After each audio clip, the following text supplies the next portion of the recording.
गिबियावनो बयखौबो बड' निउस इउटुब चेनेलनि गोदान खौराङाव बरायबाय। नोंथांमोननि थाखाय बे समाव माखासे खौरां लाबोदों। भिडिअखौ जोबजासे नायलांनो दाबाव आरो चेनेलाव गोदानब्ला अन्नानै साबस्क्राइब खालामना बेल आइकनआ अलाव होनानै ला आरो भिडिअखौ लाइक कमेन्ट शेयार खालामनो गुरै खावलायबाय। दानिया फैदो दिनैनि खौराङाव। गिबि खौराङाव दङ फैगौ 23 दिसेम्बराव पेरगाव जिल्ला बिसिया बान्था होनाय फोरबो खुंगोन।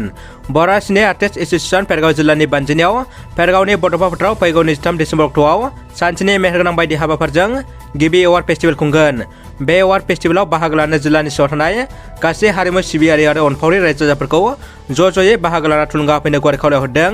पेरगाव जिल्ला बर' सिने आर्टिस्ट एस'सिएशननि आफादगिरि लकेश्वर बसुमतारी, गायनादार दिपिन बर', मुंदांखा मेथाइ खनगिरि मनसुन बर', कपिल स्वर्गियारि आरो इलिसा बर' बिथांमोना मख'जायोदि खुंजानो गोनां बान्था होनाय हाबाफारिखौ मेहेरगोनां खालामनो जुनै दिनै पेरगाव जिल्ला आफादा मोनसे टीम संनि थाखाय मेथाइजों शुटिंबो खालामनाय हाबाफारिबो लायो।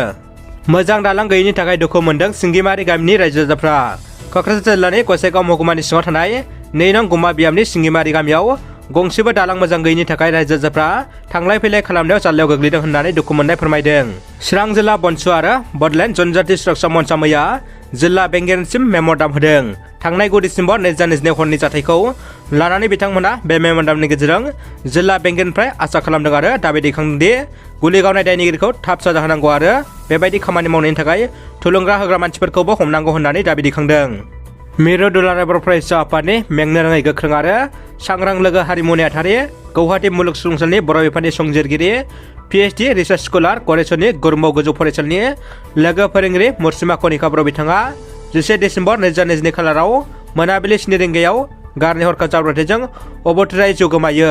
बिथांनि गोजोन जिउमानि थाखाय मिरु दुलाराय बर' फरायसा आफादनि बिथोन बायदियै रायजो जिल्ला दख'रा दालाइ साहेबनि मावख'आव मैया बिबार बावनायजों लोगोसे आलारि बाथि फोजोंनाय हाबाफारि लानाय जायो। बिटिआरआव गोदान बिथांखि लानाय हानि मेला खुंदों। बे हानि मेलाखौ बिटिआरनि गासै 19टा खाजोना मावख'आव मैयानिफ्राय लानानै दिसेम्बरनि 22 अक्ट'सिम खुंनाय जागोन। मैया चिरां जिल्लानि सिडली बेंखनारि मावख'आव बिटिआरनो गोदान थांखि लानाय हानि मेलाखौ बिटिआरनि हाग्रा बिफाननि मावफुं सोद्रोमा रन्जित बसुमतारीआ गावनि आखाइजोंनो बेखेवना होफैयो। रन्जित बसुमतारीनि फोरमायब्ला बर'फ्रा हानि बिगुमाबाबो दासिमाव 33 जौखोन्दोल' हा दंजायो। बेनिखायनो बे खाबुआवनो बानायना लानो हागोन बे हानि मेलानि गेजेरजों। नोंथांमोना देहा सोलेराव गोबां रोखोमनि सानाय सुनाय, जिन मोननाय, साइनास पेरालाइसिस, खर' सानाय, आथिं आखाइ सिं फेन्दा मोदोम मिजौनाय सानाय जेंनाजों भुगिना दङ नामा? दङब्ला नोंथांमोननि थाखाय गाहाम खौरां।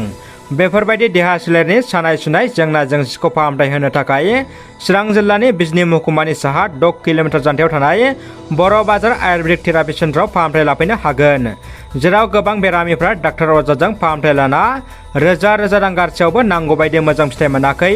नाथाय बे सेन्टाराव फैना खम खरसायावनो गोबां मोजां फिथाइ मोननायखौ बेरामि सुबुंफ्रा गावसोरनो फोरमायथि होदों। बे आयुर्वेदिक थेरापि सेन्टाराव बेंगालर आयुर्वेदिक हस्पिटाल आरो थेरापि सेन्टाराव गोबां बोसोर सोलोंथाइ लाना फैनाय सासे मोजां थेरापिस्ट दं, जेराव बिथांमोना आयुर्वेदा थेरापिस्टजों मोजां फाहामथाय होयो। नोंथांमोना गाव एबा न'खराव बा गामियाव बेफोरबायदि जेंनाजों सोरबा भुगिना दङब्ला बिथांमोननि जानबुं नाम्बाराव आबुं A to Z खौरां लाहरनो हागोन। दानिया फैदो जोबथा खौराङाव। हुलथुगाव तिनालिनि बिसि मेम'रियेल इंलिश स्कुलनि साखाथियाव मैया मोनाबिलियाव हरखाबै गारिनि जाब्रबथाय जादों। S01B03466 नम्बरनि गंसे मारुति वागनारआ S01D04284 नम्बरनि गंसे आपाची बाइकआव गाखोनाय सानै सुबुंफोरखौ सौख्लायनानै जोखोम खालामो। जोखोम जानाय सुबुंखौ बरुवापारानि पिपुल आहमेद आरो रानिगुलिनि शाहिनुर हासान होननानै मिथिनो मोननाय जादों। मख'नो गोनांदि वागनार सालायगिरिया जाथायसालिनिफ्राय खारखोमानानै दं होननानैबो मिथिनो मोननाय जादों।